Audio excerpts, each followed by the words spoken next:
great. Thank you. That's how I clap, by the way. Thank you for that. I I appreciate go to it. music venues and stand-up comedy performances. Yeah, I I'm bet just they like, love you there. They're like, they see you walking in and they're like, fuck, he's here. this guy again? Jesus. We told you guys not to let him in. Okay. This ought to be fine. And if it's not, then it's not. And that's also fine. As long as the audio's good. Yeah, that's true. We've been giving everyone only audio for like 2 years at this point. So we're trying the video thing, and if it doesn't work today, then it doesn't work today.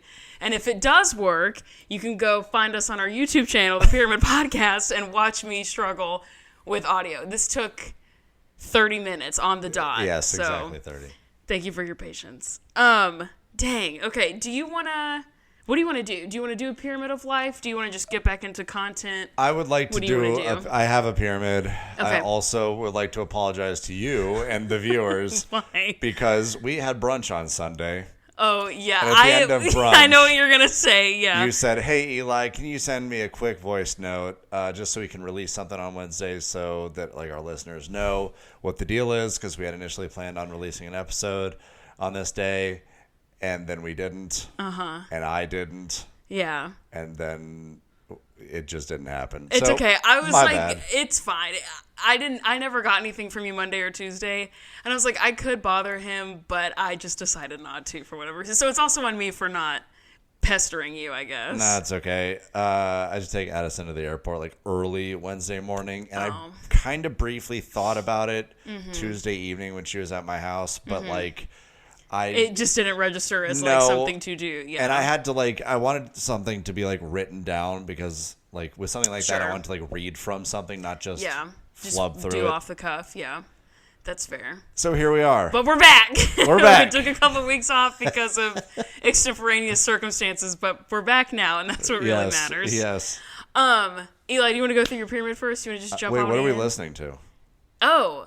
Why do I did that a couple weeks ago, You're too. so excited to get into the content. That's what it is. I'm also going to keep, like, leering at the camera to make sure that it's still recording. And if at any point that little red dot's not there or there's, like, an error message that pops up, it's on both of us to run up there and figure out what's going on. So I will run. Hopefully everything works. I'm so nervous. We tried to do video stuff a couple of times, but we didn't have a camera. And so we were just doing it off my phone. So we were just pretending to phone, look at something? Yeah, my phone, like, got so hot. It was, like, bad. When we were recording an hour and a half on my iPhone. Yeah, but I don't remember that. I do. I remember taking it off the tripod and being like, oh, my God, this thing's going to burn my hand off. And so that, like, wasn't working. It just, like, fully was not the move. And then Bestie Rachel, shouts out to Bestie Rachel, gave me a bunch of camera equipment. And she was like, use this, record the podcast. All of this is free. And I didn't do it. And we're going to talk about why I didn't do it in just a second. But now here we are. Hopefully this works. Fingers fucking crossed. Because I like the video content stuff of podcasts that I listen to. So maybe this will be fun. But I am going to keep, like, cutting away like this with my eyes to make sure that in the viewfinder that it is still recording. Shout out to Rachel. Super fan of the pod, Rachel. When I tell you, no one rides for our podcast harder than Rachel. We don't even like the podcast as much as Rachel. Rachel is, like, super, super, super ultra fan. Shout out to Rachel. So much so that she gave me camera equipment for free dope. to use. Okay, you ready to do the intro? Yeah. Sweet. It has to be a little bit different. It's going to be a different sound because since we're putting this up on YouTube, it can't be the intro to Dance Monkeys. Womp womp. Oh. But it'll be cute. It'll be fun. You're going to hear it right now and see it right now. If you are watching on the YouTube channel, there's going to be a cute little graphic that pops up. You ready? Yeah, yes. But the How words are the same. You're not going to hear it now. You said I'm going to hear it now. Oh, yeah, you were talking to the list. When you go back and listen. Yeah. When you go back and listen, you're going to hear it. Fucking idiot. All right, here we go. Ready?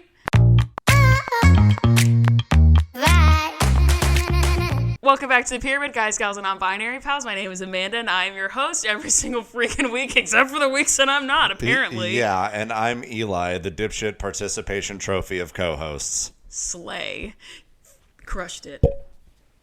Crushed it. We're Terry Crews and White Chicks. We have to narrate our visual gags now. No, just go watch the YouTube video. Like that's listen how you to the pod, and then Yeah. whenever there's an awkward gap or it sounds like we're moving around, go watch the YouTube video. I do really wish we were recording the day that you and I just sat here on the couch like this for like 30 seconds, just like with was so funny. We weren't video recording that day. It was really funny. Okay, you ready to talk about your pyramid of life? You betcha. Slay. What you got on the bottom? The bottom of the pyramid is that my air conditioning has once again gone out. Oh my God. You and your home appliances. I live in a sweaty world, Amanda. God. Let me rephrase that. What a nasty sentence that was. The AC in my car is out. The AC, but my car has 243,000 miles. Yeah, I was on gonna say your it. car's a piece of shit. Yeah, I'm not fixing anything. There's a crack in the windshield. Are you gonna get a new car soon? At some point, yeah. You're gonna have to at some point if you're not gonna fix anything. You're gonna have to get a new one. I'm driving this thing into the ground. 243,000 miles, and I'm getting every single drop of juice out of this thing. And it's like a 4-door, like little. Sedan. It's not like it's a Toyota truck Camry. or anything. It's just like a little guy. Yeah. Nope. So my car is a whole separate issue, but the more immediate issue is that my HVAC in my house is out. I was quoted $9,400 for a new system. So I'm going to get Is it an interior problem or an exterior problem? No, it's the whole exterior unit. Is your HOA not going to help you out with that? Why would they? I don't know. That doesn't make any sense. Yeah. Because it's your unit. It's mine. Yeah. It's not like a group project. Oh, that sucks. Uh-huh. That sucks ass. Yeah. There's the unit on the inside of the house and the one on the outside. It's $9,400 to replace both of them. Holy crap. That's a lot of money. So I'm going to put my Venmo on the screen. Eli's Venmo appears. Yeah. It's mine instead. If all of our listeners send me $10, I can afford this. You know what? That's actually true. That's actually very true. The math is mathing.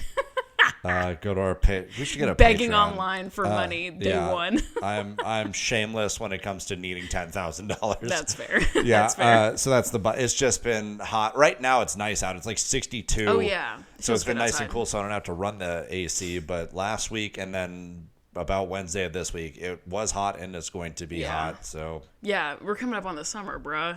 And the summer without an AC is going to be. I can't. You can't. I mean, I can't. I won't. And your roommates. You still have 2 roommates or just one? I do.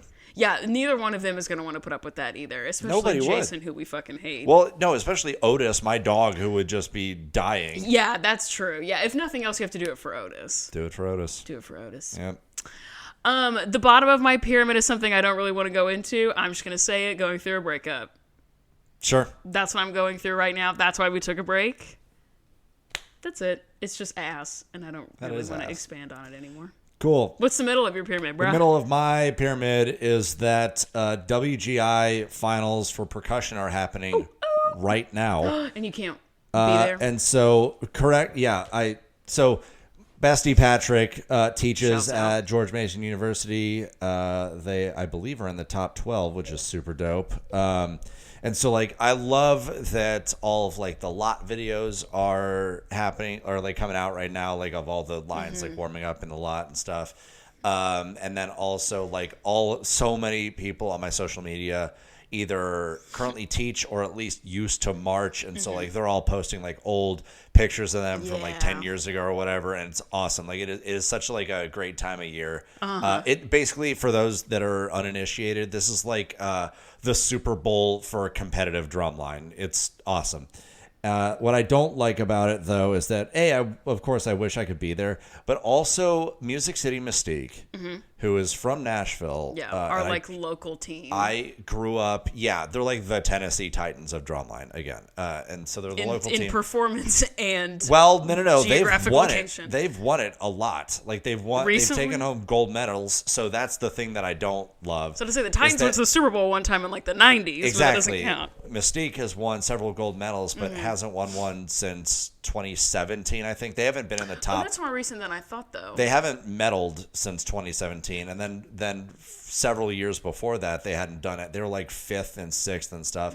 It just seems like when I grew up watching them, they were just amazing all the time, and now all these other great drum lines have come up, and Mystique isn't I just don't like the way they write their shows anymore. They have a new guy as opposed to the old guy that they used to have directing it, and it's just not as good. Patrick, you can weigh in on this, but I just don't. Right in. We're standing by. Don't like most of their shows nowadays. I don't like how they go. That sucks. And so it's your home team. So it's my home team. You just can't just switch it up. It's I want to like them, but I just kind of don't right now. That sucks.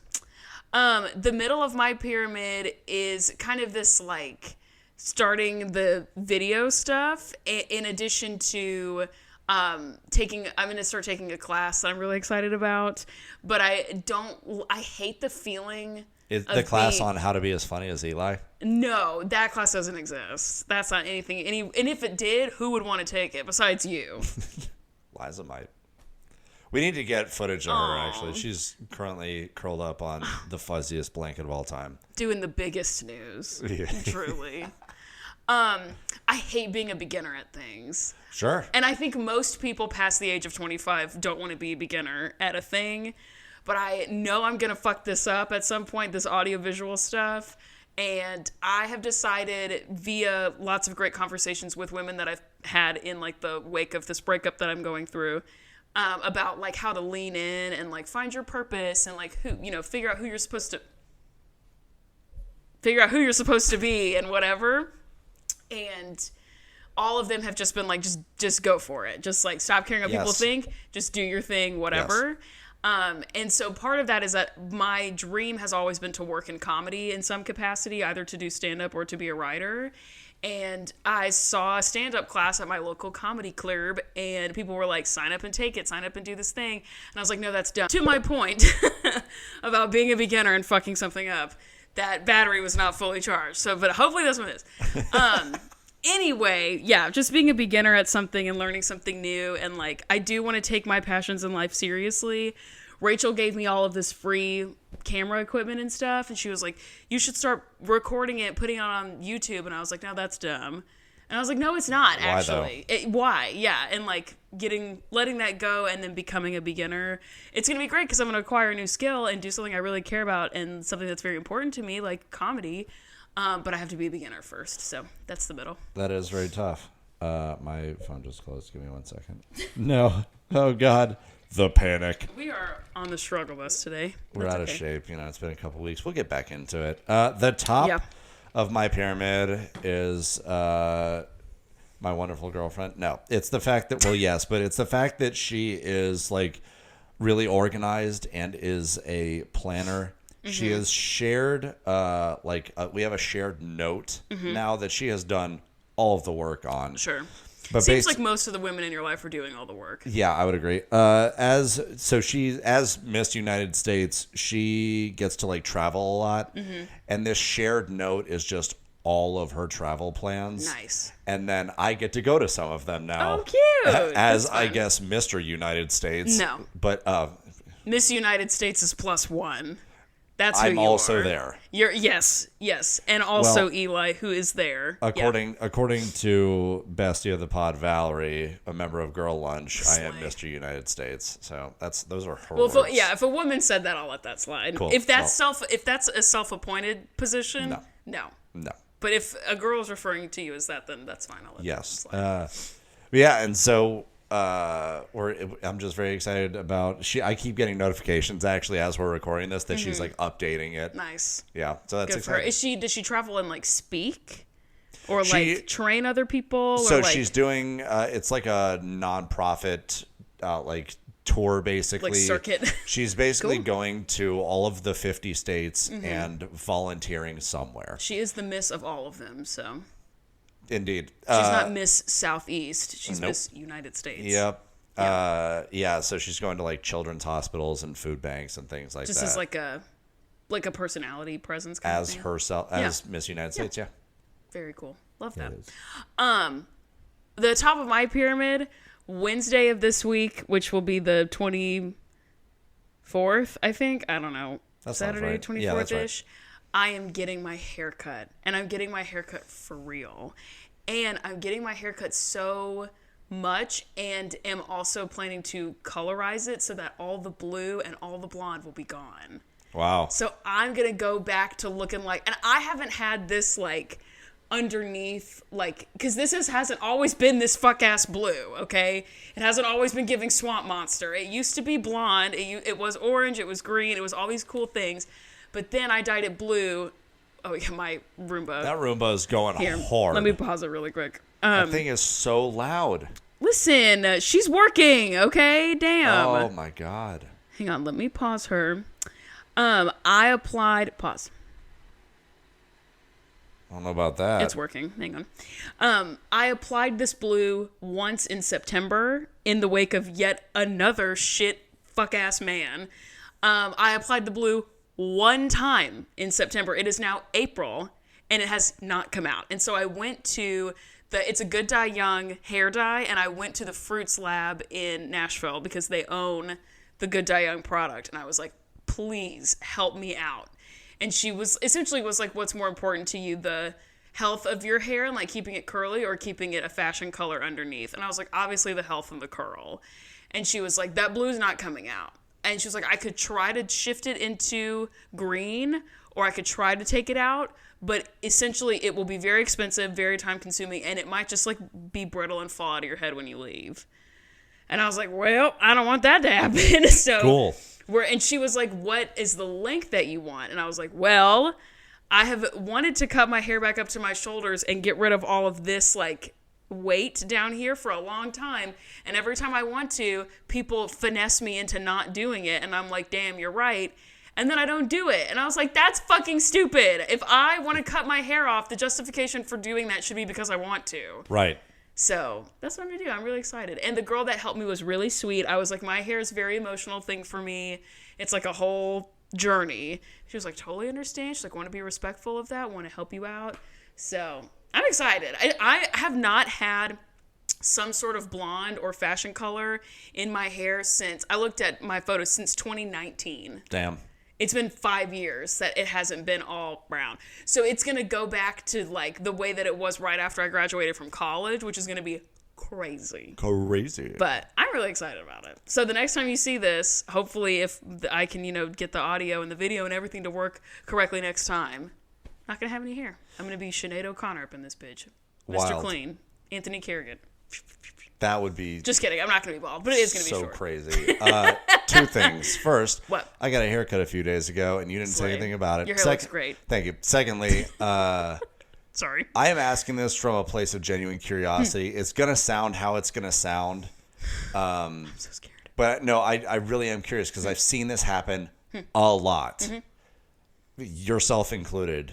Why is it that so often it is largely a thing that women do? Because I can't remember a time that it's something that any of my guy friends have done, that after a breakup, women change their hair. Well, I'll only speak to my experience. I don't know what it is for everybody. I've seen it so many times, whether it's dyeing or like just cutting the half of the hair off or whatever. Like there's like, I have speculations, but I'm curious as to what. For me, it kind of is like an expression of growth and change. And growth? Cutting your hair is growth? Yeah. In the sense of, or like coloring or whatever. In the sense of like, I mean, this happened even the last time I went through a breakup. I rearranged all the furniture in my house and I put the blue in because it feels like, I've been through this growth and I've been through this really hard thing of going through a breakup, and I feel different about my life and I feel different about myself and I feel different about what I want to do with my life and whatever. And I want to look as new as I feel. And sometimes that's in hair. Sometimes that's in the furniture in my house. Like, I had an interaction with a fuck-ass dude in October that made me genuinely fear for my safety. And he had been in my house. And so it was like, I want to rearrange the furniture because then it doesn't feel like he's been here before. Or paint my wall because then it feels like a new house. I like that. So it's like, he hasn't been here before. He was in the way that my house looked in September and October, but he wasn't in this house, How I've thought about it from the outside looking in, obviously, what it seems to me is it's like it's declaring like a new chapter. Yeah, very much that. Very much and that. so, rearranging your furniture is like, well, no, this version of me, this chapter of my life, the furniture is a different way. He's not a part of this chapter of my life or whatever. Yeah. That's fair. For this one is a little bit different because I am primarily getting it cut so that the blonde and the blue can get worked out. So it is a little, this time it's derivative of I need to keep my hair healthy. That's the primary thing right now because the green and the swamp monster grossness underneath cannot continue any longer. But yeah, it's usually that, or sometimes I know for a lot of women, this hasn't super been my case, But a lot of times women are in relationships where their partner, usually a man, will be like, oh no, I like your hair like this. Don't cut it. Because I think you look prettier with long hair. And so then when they break up, the woman's like, fuck that. I don't want to look the way that is digestible to this person who fucked on me.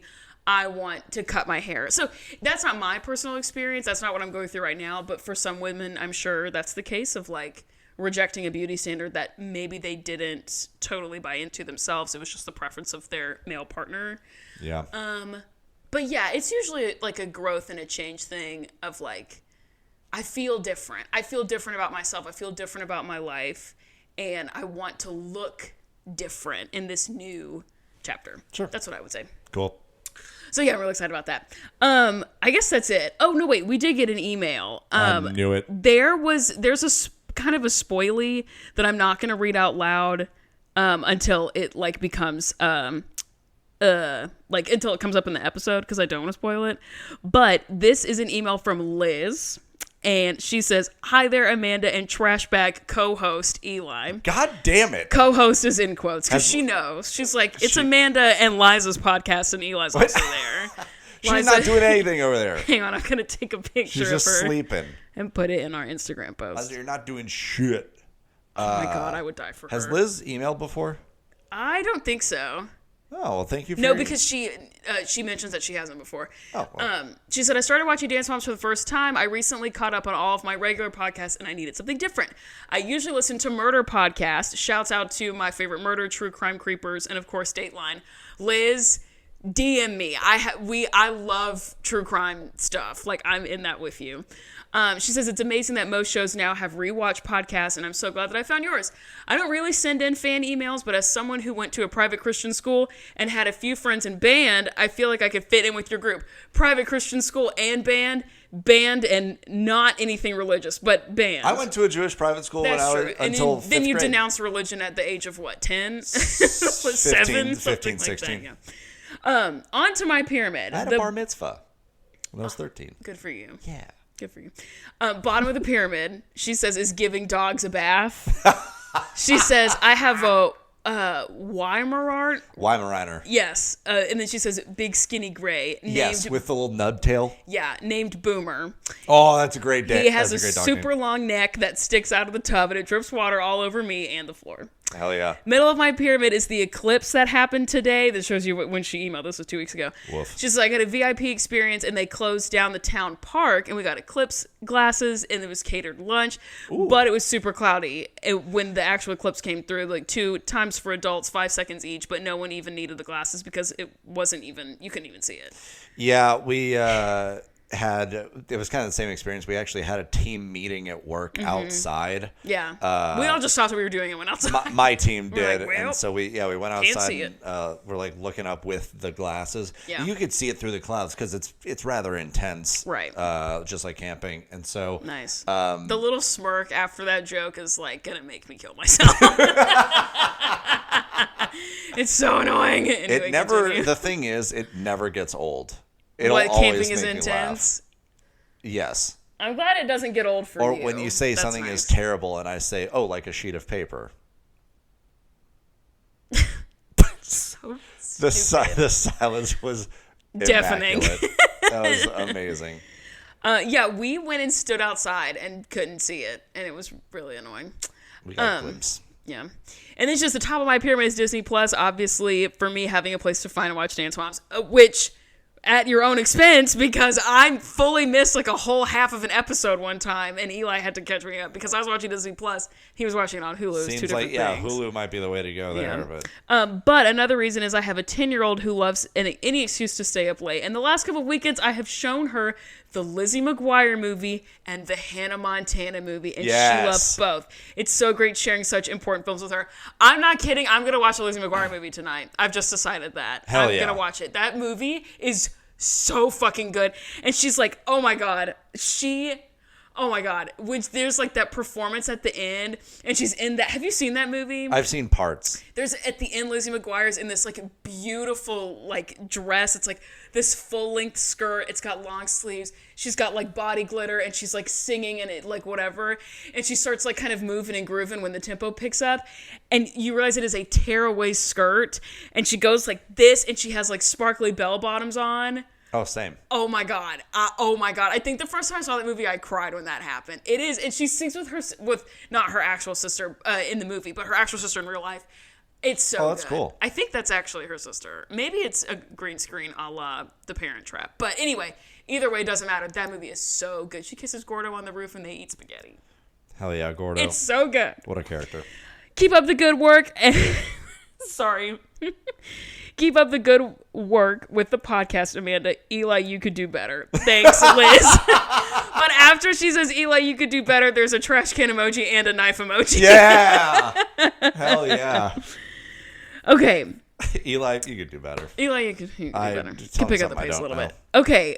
So we're still talking about the episode that's called, is it Mom Crazy, Boy Crazy? It's called Boy Crazy, Mom Crazy. I've heard it both ways. And let's see. We ended at the date, right? We're about to get there. So you pick it up and I'll find my notes. We finished with the Candy Apples duet rehearsal. Oh, yeah. And there's like some tough choreo and the child formerly known as Zach. What was the Lennon. Lennon, that's right. Like John Lennon. So Lennon kind of tears up when Anthony claps at them. Mm-hmm. There's some discussion as to like whether to intervene or not. Anthony says, "You're not coming here to be comfortable. I want the best," which honestly, as a teacher, correct. I just had a conversation with some employees of like some of my direct reports about how like my job as a supervisor is to make sure that you feel like safe and comfortable and like you belong, but also to like challenge you and have you grow, which is growth is uncomfortable. And so it's striking a balance between that. So Anthony is a little more on the grow side, he's a little more tough side. Love, but it still is kind of like a balance between it. Kathy, to refresh our memories also, the dance that he's doing with the duet is about Anthony's father dying. Oh yeah, that weighs really, really heavily on the group this week because Anthony won't let them forget it. Yeah, and he's very passionate about it, as I suppose is his right. Whatever. Kathy then asks Lennon's mom how she feels, and then says, "I think you're overreacting more than Lennon is." Yeah. To being like, dude, chill. Like, your kid is doing all right. It's not that serious. They might have some emotions every once in a while because they're frustrated, and they're young. They'll move on, and that's fine. Yeah. There's a commercial, and then here we are. Doesn't Kathy also at this point ask the mom? She's like, I need to know that you back me. Yeah. She's like, look me in the eye. You ride for me alone. You're wearing my jersey colors, right? Yeah, and she's like, yeah, I guess this is like super weird, but she's like, slit your palm and let me do mine, and we'll run them together, and we'll be blood brothers. Yeah. We get to the senior group rehearsal because Brooke's dancing with the seniors this week. Brooke and Kevin are like defying the laws of physics. He's flipping her around. They're doing all this crazy shit. It's wild. Well, he's a grown man, so. Yeah, he's like 20. He's like fully an adult. Yeah, it's so bizarre to me. Listeners and viewers, we don't know that that's the case. He just looks. He says at some point that he's like 17. He says he's 17. He looks like he's like 20. He looks older than that, but he says he's 17, so we're going to operate under the belief that he's 17. There's like some thinly veiled thing about how Abby's like, I don't really feel like you guys hate each other enough. Like, you're sort of all the girls. Oh. She's like, all of you are lusting after Kevin, which is great, but you should hate each other more, which is super strange. And then Abby's like, don't make any plans tonight, Brooke. Your man's about to wife you up. She's like, what? He's 17. At this point, somebody says that he's 17. He looks like he's 40. He looks so much older than that.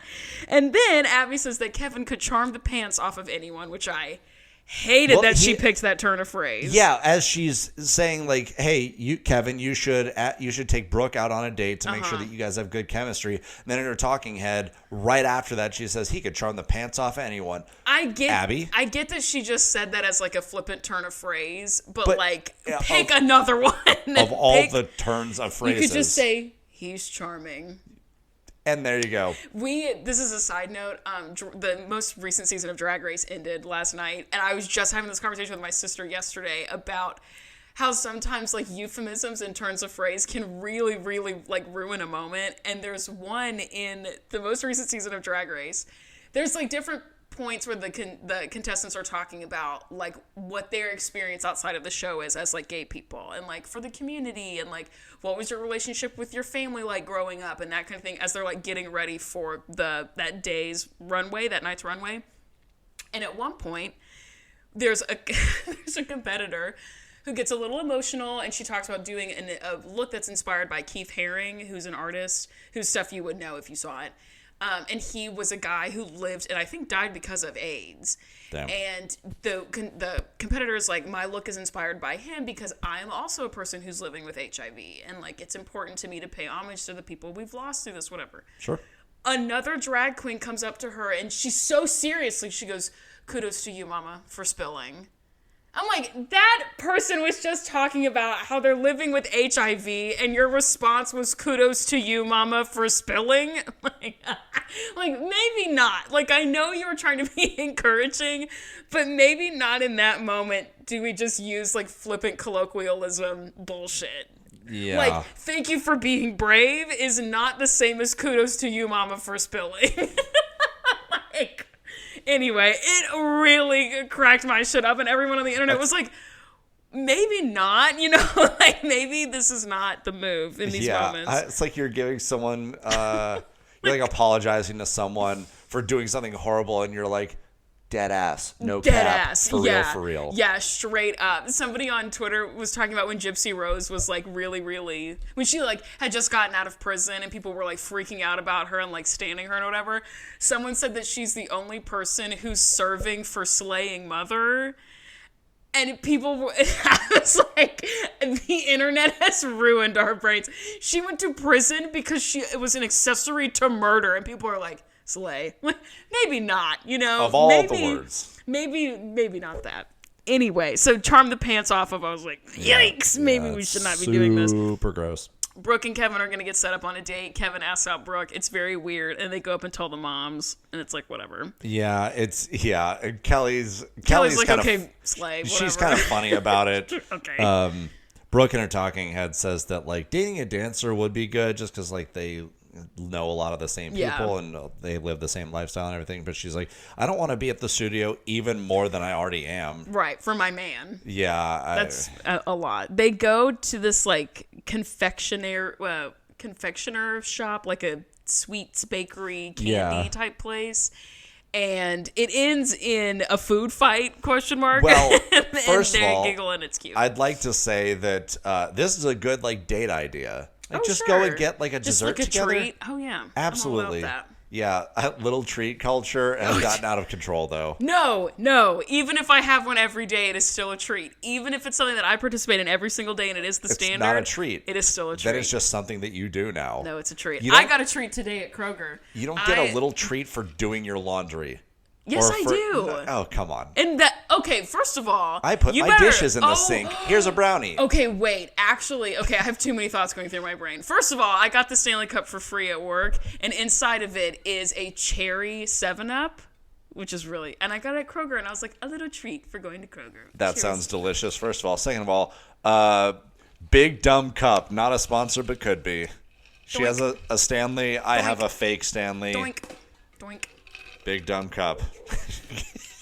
Send us an email with your advertising desires. What was I going to say? Oh, okay, so you didn't do the voice memo thing that I asked you to do? Nope. I also did not thank you for folding my laundry because or Addison or a ghost or whatever. I did. That was really sweet. And I came home from a work trip and I was going through a breakup and I saw that you had folded my laundry and I cried a little bit. Dear listener, I did laundry here while I was watching Liza for the week or whatever that you were gone. And while I was here, I was like, I might as well do my laundry because I was in the process of purchasing a new dryer, which I did. Yeah. Proud of finally. You. Good for you. But yeah, so finally. this was as I was waiting for the dryer to get here, and so I was doing laundry upstairs, and I noticed that you had clothes or towels or whatever in the dryer, and I folded all them for you.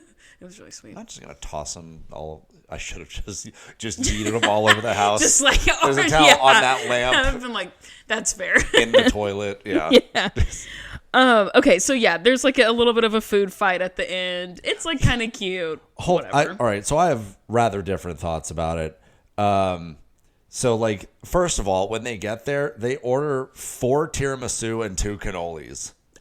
Which, again, that's insane. That's 14 and 17, and you can tell. That is... A 17-year-old boy could put that away without breaking a sweat. Yeah. Whatever. Also, tiramisu is so good. It is good. How good? So good. Then Brooke mentions that Abby has set her up before, and Kevin's like, what? He seems very taken aback. Am I not He's special? like, wait, you've spoken to a man before? What do you mean? Or a boy before? What do you mean by that? They're sharing cannolis, which I don't think I can name a more romantic activity than that. Not and a big then cannoli girl. They have some like kind of back at like some sort of scripted, sort of like awkward teenage conversation, whatever. And then he ends by mashing some cream substance all over probably her face. tiramisu, that like cake pudding. Yeah, I don't know what it was, but he ends up just smashing in her face. And then she like picks it up and throws it. And that reminds me, first of all, you're making a mess. Behave yourselves. Second of all, have you ever been to weddings where the couple mashes cake on their face? Or like one person does it and the other clearly didn't want that to happen? Yes. There are few things in this world that stress me out like that does. And it's almost always that the woman doesn't want to get like her wedding dress ruined, and the guy's Imagine like, too bad. Yeah, and the makeup that is on her face. That she probably paid like an ass load of money for. An ass load. I hate that shit. I saw a clip on TikTok or Instagram one time of a guy doing that, but it turns into like an actual food fight, and he's like throwing cake at the woman he just married. People in the comments were like, you should divorce him. You should get that annulled immediately, actually. The thing is... Because that's crazy. The thing is, if you're not on the same page with like, we're going to mash cake in each other's faces or not, like how indicative of that... of the rest of your relationship is that like you can't even figure out like, hey, maybe I shouldn't do the dynamic this thing. The dynamic is just clearly off.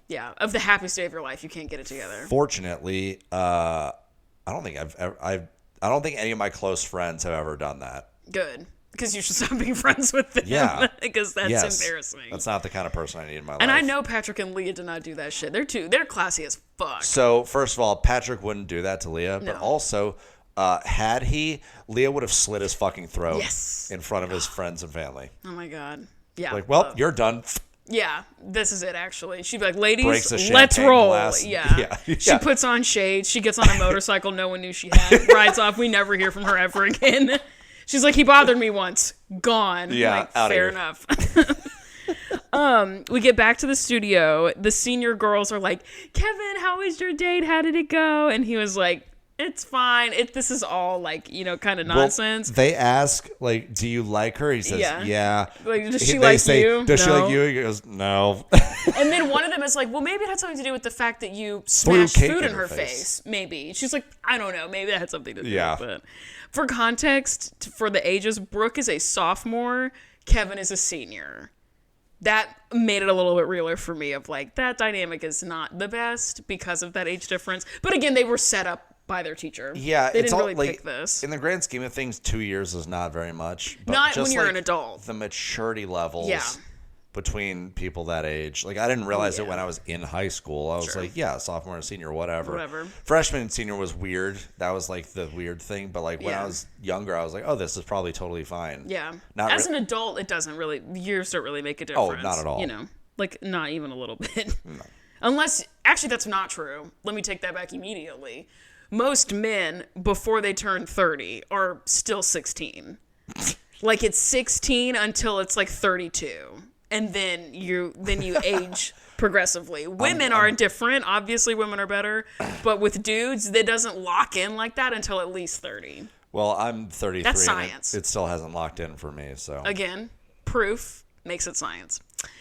The moms are upstairs. Jill asked Christy what she's like going to do about Kelly, because again, this is the bullshit of like Jill is mad for no reason, and then she's like, Christy, what do you do about it? Christy's like, I don't fucking know. This isn't my fight.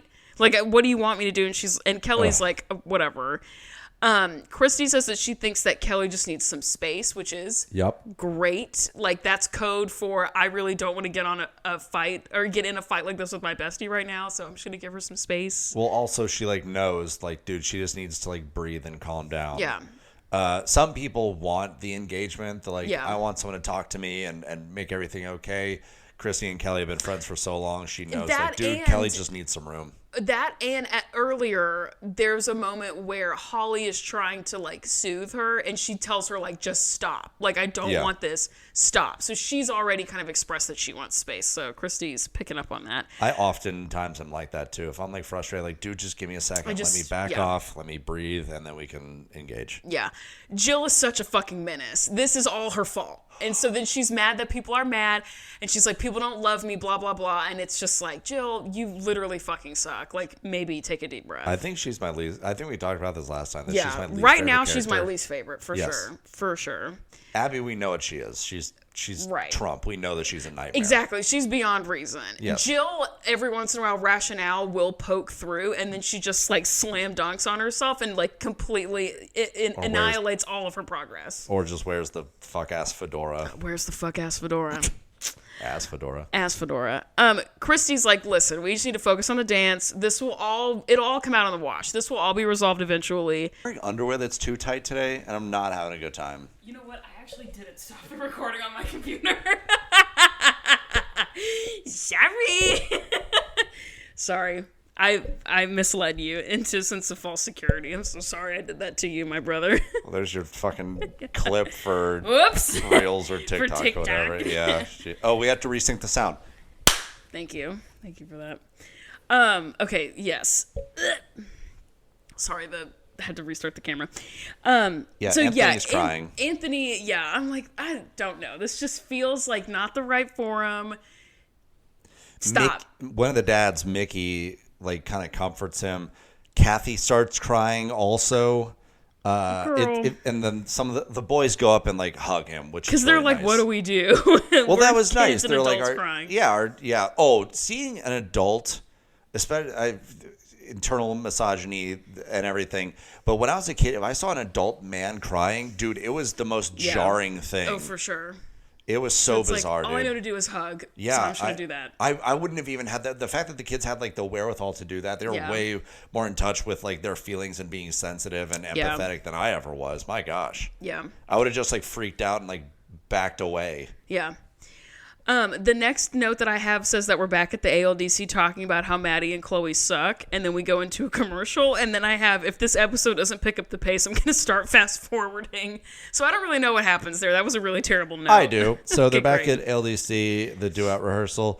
Abby in her talking head says that the mom's fighting distracts the kids. Like, yeah, no shit. Duh. Adult screaming distracts anyone from most activities. Yeah, even though you're usually the one that starts it, Abby. Also true. She then makes Chloe look at herself in the mirror, thinks that, like, she's being embarrassed by her mom, but she makes her, like, she's like, look at yourself.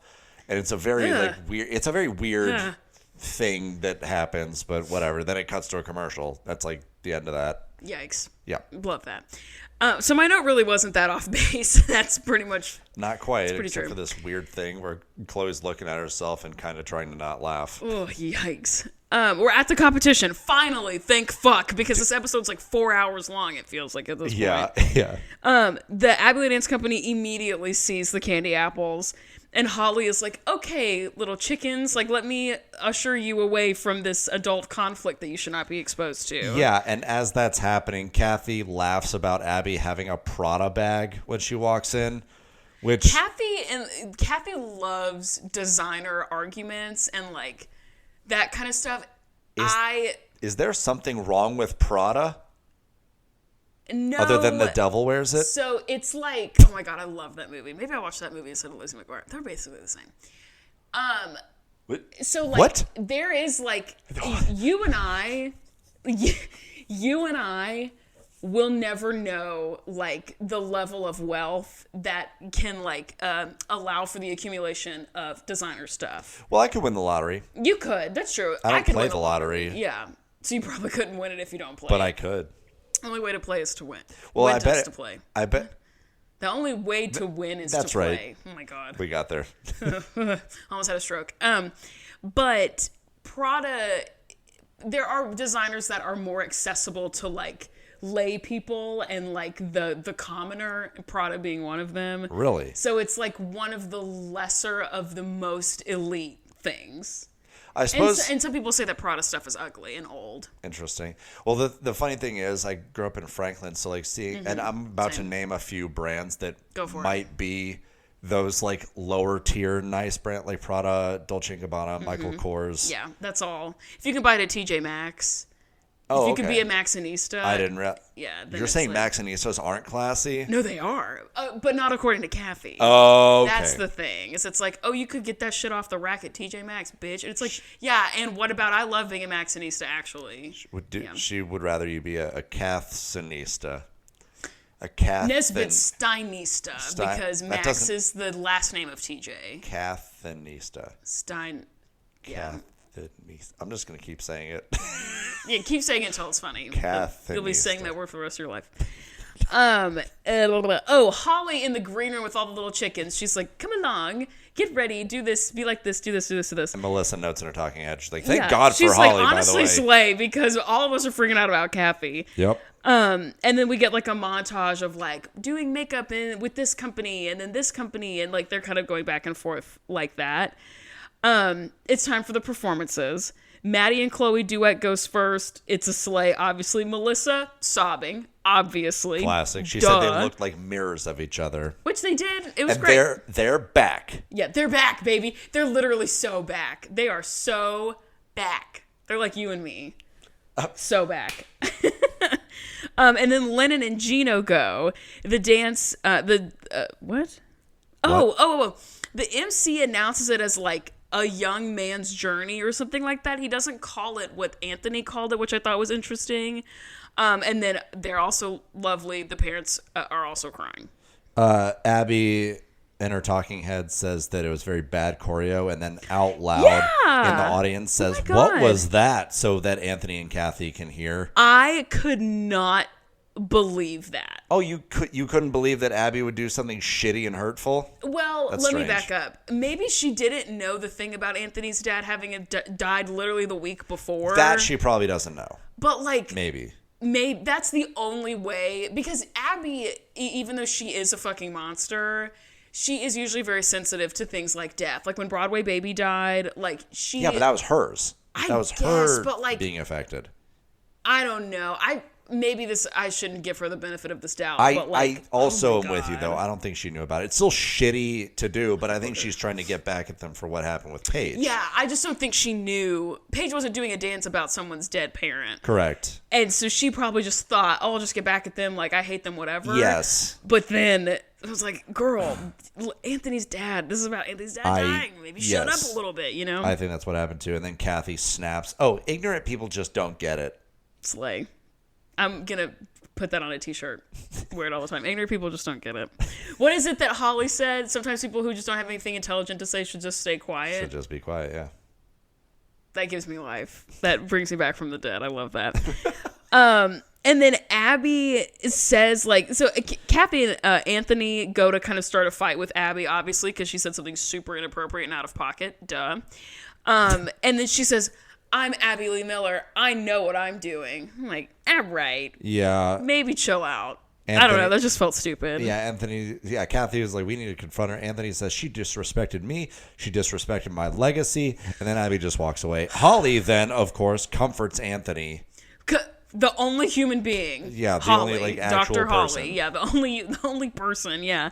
I don't understand why these adults can't just be pissed in silence. You know what I mean? Like, here's something annoying. I know, but like, just here's something annoying and upsetting, and be bothered in silence. Like, be a hater, but like internally. I think Melissa does that sometimes. That's probably true. And Holly obviously does that because Holly can keep it together. Well, I think that Holly's very rarely pissed. I think she's more like, these motherfuckers. Yeah, she does get pissed later on, though. Like, what is I've seen clips of her as Nia gets older because, spoiler alert, Nia continues to get shitty treatment. And so Holly, at one point, there's this really famous clip of her saying, like, all the kids got a solo except Nia. And Nia's the only one who didn't get a solo. The next time Abby gives out a solo, she'll be like, empty chair, do a solo. About how, like, everyone's getting one except Nia. I'm sure that Holly... Empty chair, do a solo. I'm excited to see that later, but I'm sure that Holly being mad is still it's like... nowhere near... That's like a 2 for all the other moms. This is more than Holly will ever get. You know what I mean? Yeah, for sure. Anthony says he just needs to move. We're back. Go to a commercial. We come back. Anthony's like, we just need to move on. The dance is what is important. He then compliments the kids for connecting so well. Like, great. That's Slay. Great. Grounding. We're getting back to what's true. We're in the Abbey Lee Dance Company green room. Everyone is freaking out over the moon in love with the duet, which is great. Yep. And now it's time for Paige's solo and Nick's solo, and they're going up against one another. Oh, Nikki. Paige and Nikki's solo, respectively. Yep. Nikki's makeup looks terrible because it's this like bird thing.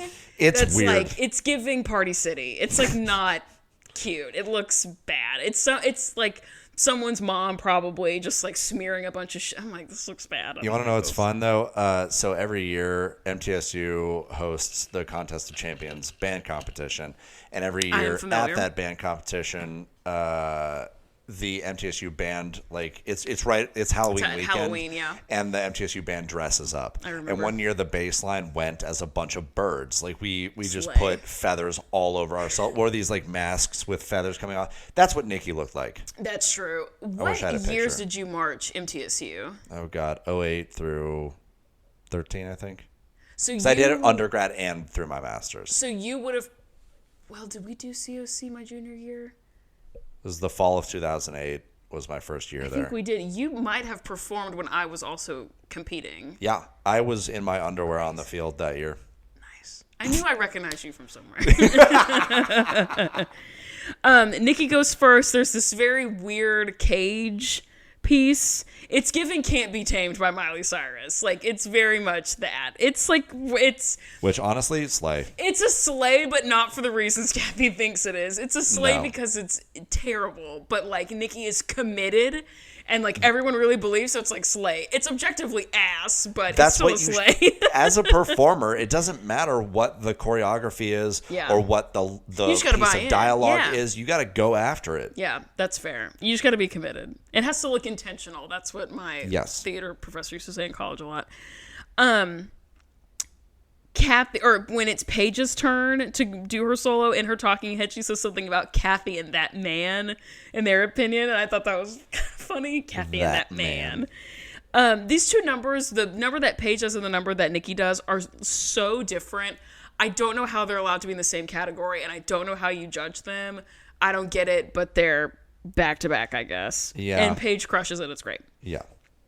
In the ALDC green room, Abby gives like actual good feedback to Paige. She's like, you did a great job. Very proud of you. Jill is like, I need an apology. She just like...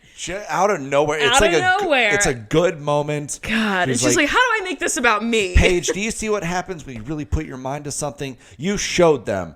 And then Kelly's like, thank goodness that Abby's actually giving positive feedback. Jill's like, I cannot stand for this. Yeah. We must fight starting now. Ding, ding. Things in are the too octagon. Good right now. Yeah. How do I make it about myself? And Kelly says to her, like, you keep bothering me. Like, enough. Like, I can't do this anymore. You're starting it. Shut up. I just realized I wrote down exactly what Jill said. She just literally, in my notes, I say, out of fucking nowhere, Jill says, quote, Kelly, I'd like for you to apologize for dragging Kendall into this. Oh my God. Like, she is... It's like she's a sleeper agent and her phrase just got uttered. No, literally and she just came online. I need you to apologize to me now. Like she was sleeping. Oh, I'd like for you to apologize. Time for me to be shitty. You know who actually drug Kendall into this? You, Jill. It was you. So you should be apologizing to Kelly and then to yourself. Oh. Stupid idiot. And Kelly is like, I feel kind of bad about this, but like, you are also very off base. I don't want to participate in this. I'm sorry it turned into something, but like, I didn't do any of this. Like, y'all bitches started, so I don't really know what else to say. And then all of them are just like, yeah, we should stop fighting. LOL. Yeah. Okay, great. Like, what was this all for? This was all literally so fucking stupid. And you said before that Kelly and Christy like don't even remember any of this happening. No, Kelly and Christy on their episode of Back to the Bar, their podcast, they're like, I have no memory of this happening at all. That just shows. That's how insignificant and fabricated it all is. They're like, we have to fight or else we can't go home. I'll tell you what. I don't remember this one. Jill was doing her best. Jill was fighting for her dinner. She will fight for dinner. She's like, oh, I'm getting my salary on this Putting show. Her whole Jill-lucy into it for sure. Yeah, slay. Her whole Jill-lucy. Jill-lucy into it. It's so gross. Yeah, true. I have a friend, executive producer and best friend of the podcast, JD. I've never in my life, Eli, never known someone to slay as hard as JD does at karaoke. He is so good at picking songs that like people know, songs he can sing. Like I already JD know where this is going. Pops puss at karaoke, and it's awesome. Does he put his whole J Dussy into it? Yes, and I told him that one time, and he's like, every time I do karaoke, I'm like, I have to put my whole J Dussy into it. I'm like, yes, you do, girl, for me. I'm going to tell my brother Sam to listen to just this part of the podcast, because we play video games, and like he'll put Ussy at the end of like everything that is in the video game. Oh my god. Hell yeah. His whole Sam Ussy. There's a character named Savathun. And Sabbathussy. It's the Sabbathussy, yeah. Yeah, you have to, you know what I mean? That's amazing. Yeah, they all just agree to stop fighting. And then Holly is like, are you guys still friends? And Kelly's like, no. Chrissy's like, okay, great. And she's like, this is off color for us. This isn't who we are, blah, blah, blah. It's just like, it's all the dialogue we hear for the next like 5 minutes is bullshit. And it's not related to anything Somewhere ever. In there, Abby says something about bad girls make history. She's misquoting that. Right. The quote is that good women seldom make history. That's the quote. Is that Susan B. Anthony? Well-behaved women seldom make history. No, it's So if you, dear listener and viewer, if you know who said that, hang on. Write it. I really think that it might be Susan B. Anthony. If you out-feminist me right now, I'm going to be so pissed. If it's Susan B. Anthony, you owe me $1 million. Okay. $1 million. Liza, Liza probably said it. Tell me it's Susan B. Anthony. It is a hotly debated. It's been misattributed to Eleanor Roosevelt. It was actually made by academic and historian Laurel Thatcher Ulrich in a 1976 article, Virtuous Women Found New England Ministerial Literature. So it was by a random academic, but people often misattribute it to Eleanor Roosevelt. Anyway. A second guess. Damn. Yeah.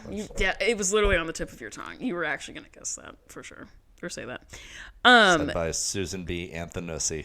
Her whole Anthony into it. She really did that. She really is that girl.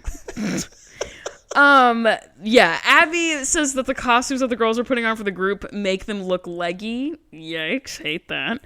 And then they all see the candy apples in the hallway, and she says something about, they see like the wheels, the tires that they're going to use for the bike number, and Abby's like, oh, did you guys get those tires from Kathy's wheelchair? I was like, so that's kind of funny. This whole conversation. So Christy says to Kathy, like, all right, so what's your gimmick this week? You always have one.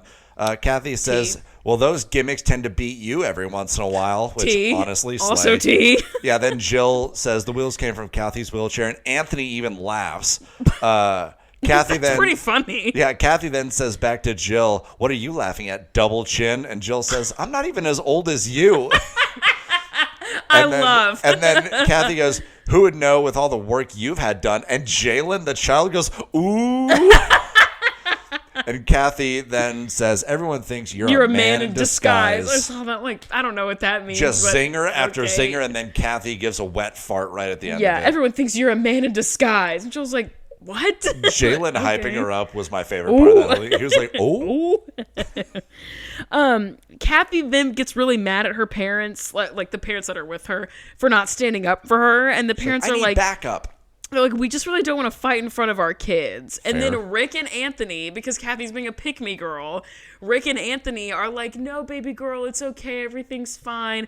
And she's like, I just really want to make sure everybody likes me and blah, blah, blah. And then Kathy calls Jill an ugly pig. And that's not funny. That's super hurtful, actually. Yeah, did not like that at all. But there's we get yet another moment of like, you have to ride for me or I'm going to freak out. So whatever. Yeah, then Rick, the most polarizing dad of the group, kind of takes her aside and says, like, listen, you're right. We need to back you up. But right now we got to support the kids. We'll deal with this afterwards. That is exactly the right thing to do in that moment. Yeah, that's true. And I have in my notes, I literally can't figure him out. I can't either. He's had a couple of moments where he's been like really great and given like actual like fatherly, like parent advice and been like really good. And then other times he's threatening to knock out one of the other dads. Like, it's weird.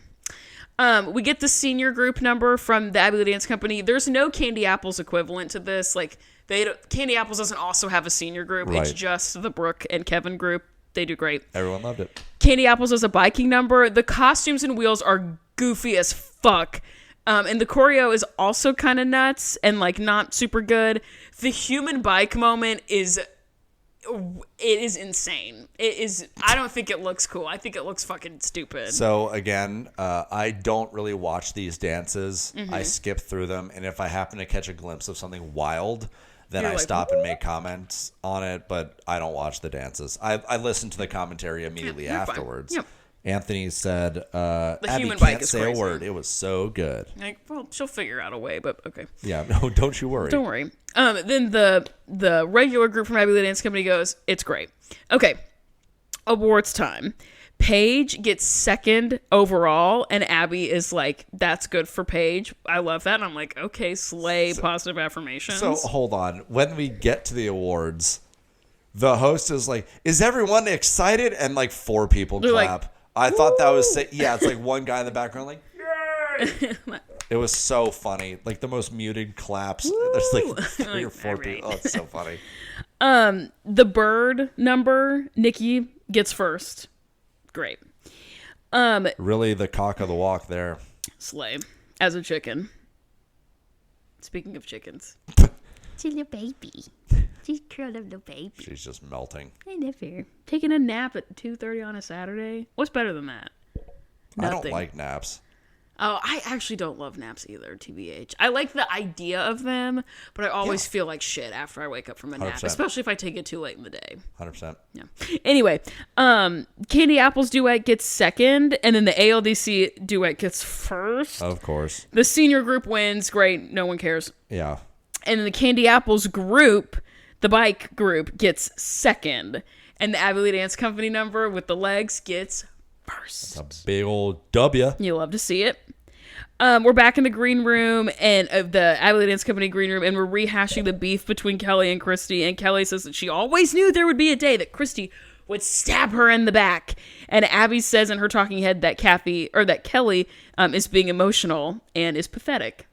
Cool. I'm like, all right, because sick. Showing emotions is a sign of weakness, obviously. Okay, here's the tea. Mickey, Gino's dad, knocks on the door of the ALDC, and Rick clocks this immediately and says that he knew this would happen in his talking head, and Mickey asks Abby if it would be okay for Gino to join the team. Honestly, not a terrible idea. Sure. Do you know why it's not a terrible idea? Why? Because Kevin is Gino's brother. So Mickey already has a kid at the Abbey Lee Dance Company. Oh, well, that makes sense. Yeah, no shit, it makes sense. But everyone is freaking out, and that's why Kathy is like so paranoid about whether or not these parents are going to ride for her. It's because she's like, you've got 1 foot here and 1 foot there. Yeah. No, duh, he's gonna take both of his children to the winningest studio. Yeah. No shit. Yeah. Did not know that. And they don't say that, but that Why has would been they? revealed to me via email, Instagram DM, and Kelly and Christy's podcast. That's so wild. Where they were like, that was such bullshit because Gino is Kevin's brother. So no shit, they're gonna all go to Abbey Dance Company. Duh. Yeah. Yeah. And then Kathy dramatically pulls her parents into the hall and she's like, I can't trust anyone anymore. Blah, blah, blah, whatever. There's a rotten apple. Yeah, it's just like there's someone here as a mole. And it's giving Judas in the Last Supper. I'm like, one of you will betray me. Kathy, chill out. You are not the Christ. It's not that serious, girl. It is truly not that serious. The girls go back to the Abbey Dance Company green room.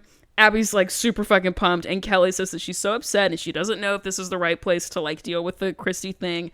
We don't get any update again about the property in LA. We still don't know what that is. Yeah. And then that's the end of the episode. That's the end of this like giant nothing burger of an episode. It just comes to like a screeching halt. Yeah, pretty much. Whatever. Double checking that my computer's not about today. So yeah, that's it, I guess. That's kind of it. I mean, it ends on like it like fizzles out fully. Definitely.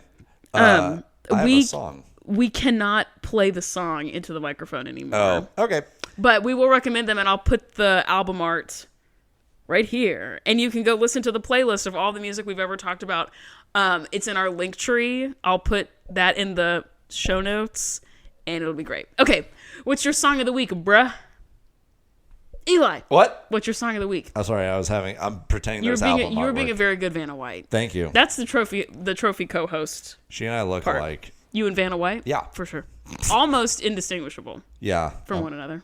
My song, so I've been in like my emo pop punk era. You've never not been in that era, girl. No, but like real hard for like Okay. the past like couple of months You or so. gonna put these on the playlist?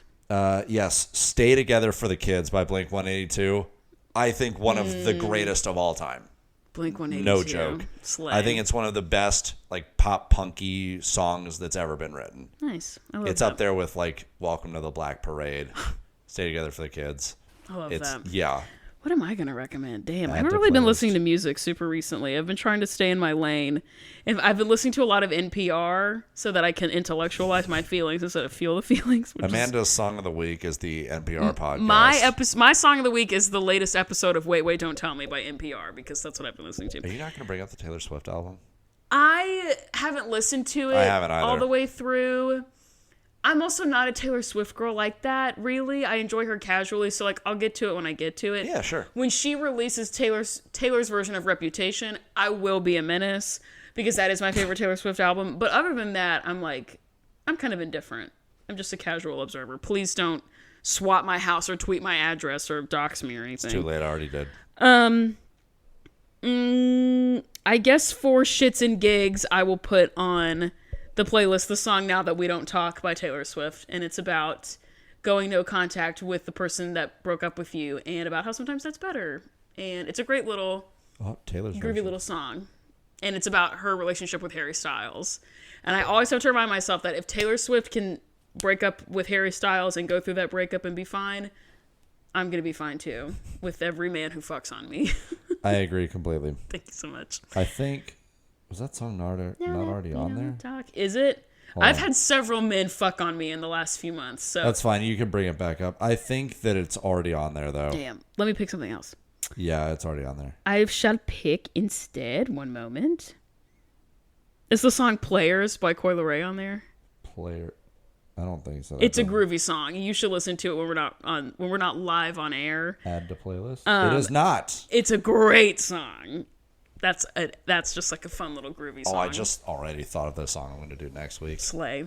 I have a playlist on my phone of this is called Visualizing Your Dreams, kids. I have a playlist on my phone of songs that will play when I do a solo stand-up show, and I have a playlist Like of all walkout songs? the pre-show music that will play as people are coming in.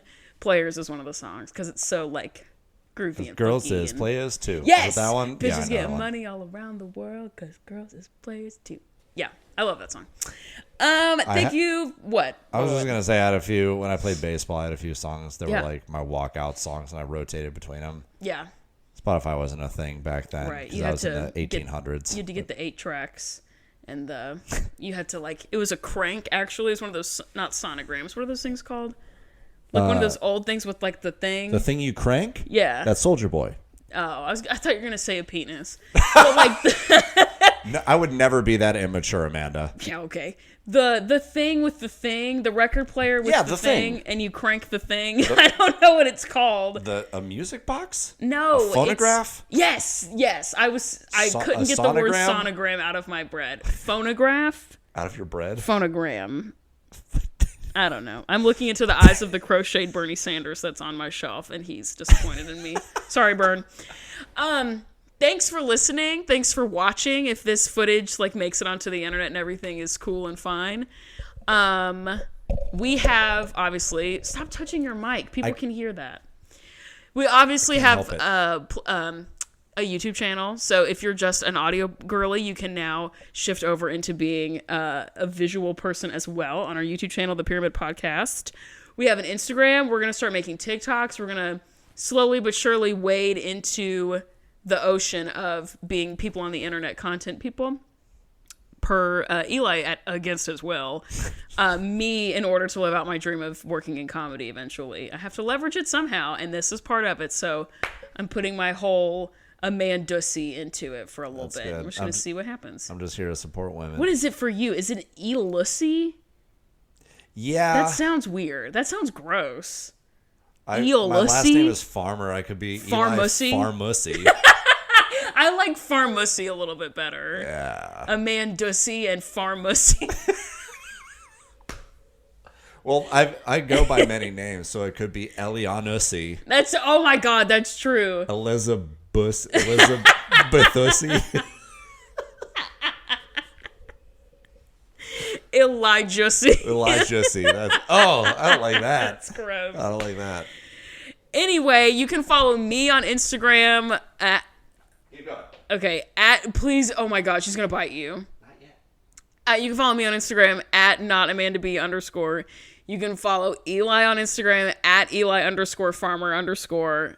Okay, Eli, do you have something you want to share with the class? She's so pissed. Oh, look at here. She is pissed. She's like, you woke me up from my nap for this. Yeah.